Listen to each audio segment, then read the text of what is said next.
ఇక్కడ ఇవాళ ఓ పక్కన బీజేపీతో పొత్తు తెలుగుదేశానికి కావాలి, బీజేపీ వల్ల తెలుగుదేశానికి పోల్ మేనేజ్మెంట్లో ఉపయోగపడాలి, కానీ బీజేపీ ఎదగకూడదు.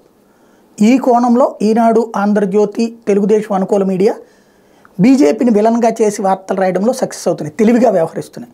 ఇప్పుడు నిన్న విరాళాలు అందిన వాళ్ళలో తెలుగుదేశం పార్టీ విరాళాలని ఎట్లా డౌన్ ప్లే చేసి వైసీపీకి వచ్చిన విరాళాలని ఎట్లా హైలైట్ చేస్తున్నారో అదేవిధంగా సాక్షి వెంటనే గబక్కన వచ్చేస్తారు కొంతమంది. సాక్షి వాడే ట్రస్ట్ వాళ్ళది, అది వైసీపీ పేపర్ రన్ అయినా అంటే అర్థం కాదు. ఇక్కడ తెలుగుదేశం మీడియాని దీన్ని ఒప్పుకుంటారా? ఒప్పుకోరు, వీళ్ళు న్యూట్రల్ అంటుంటారు. ఇప్పుడు ఈనాడు ఒకటి రాసుకొచ్చింది, దర్యాప్తును ఎదుర్కొంటున్న కంపెనీలు భూరి విరాళం ఇచ్చినాయి అన్నటువంటి. మరి మెగా లాంటిది తెలుగుదేశానికి ఇచ్చింది, లేకపోతే ఇక్కడ తెలుగుదేశం ఆరోపణ చేస్తున్నటువంటి కరెంట్ కంపెనీలు తెలుగుదేశానికి ఇచ్చినాయి రాయాల, అది హైలైట్ చేయాల. ఇక్కడ అసలు నిజం ఏం రాయాలి? ఎవరైతే దర్యాప్తు ఎదుర్కొంటున్నారో వాళ్ళు విరాళం ఇచ్చారని రాశారు.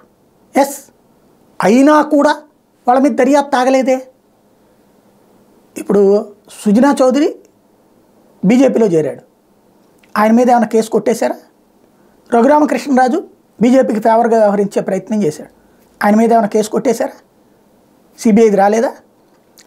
పోనీ వీళ్ళందరూ జగన్మోహన్ రెడ్డి బాబుకి మోడీ క్లోజ్ అన్నారు, మరి కేసు ఏమన్నా జగన్కి సంబంధించిన కేసులు ఏమన్నా ఒక్కటన్నా కొట్టేశారా? లేదా జగన్కి సంబంధించేది అవినాష్ రెడ్డి ఇష్యూలో సిబిఐ దర్యాప్తు జరగలేదా? కాబట్టి మనం వాగినంత మాత్రాన, మనం మేనేజ్మెంట్ అన్నంత మాత్రాన భారతీయ జనతా పార్టీ ఎక్కడ అడ్డకోలుగా వెళ్ళట్లేదు.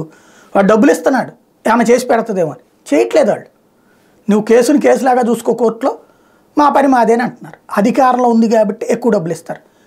దీన్ని ఎలా కావాలంటే అలా వక్రీకరించుకోవచ్చు. ఎవరో ఎర్ర మేధావులు కొంతమంది పుడతారు, వాళ్ళందరూ ఇదే కోణంలో రాస్తారు. కానీ ఇన్నిటి మీద విచారణ జరుగుతున్న ఒక్కడి విచారణ కూడా క్యాన్సిల్ చేయలేదు. ఇది గుర్తుపెట్టుకోవాల్సిన నిజం.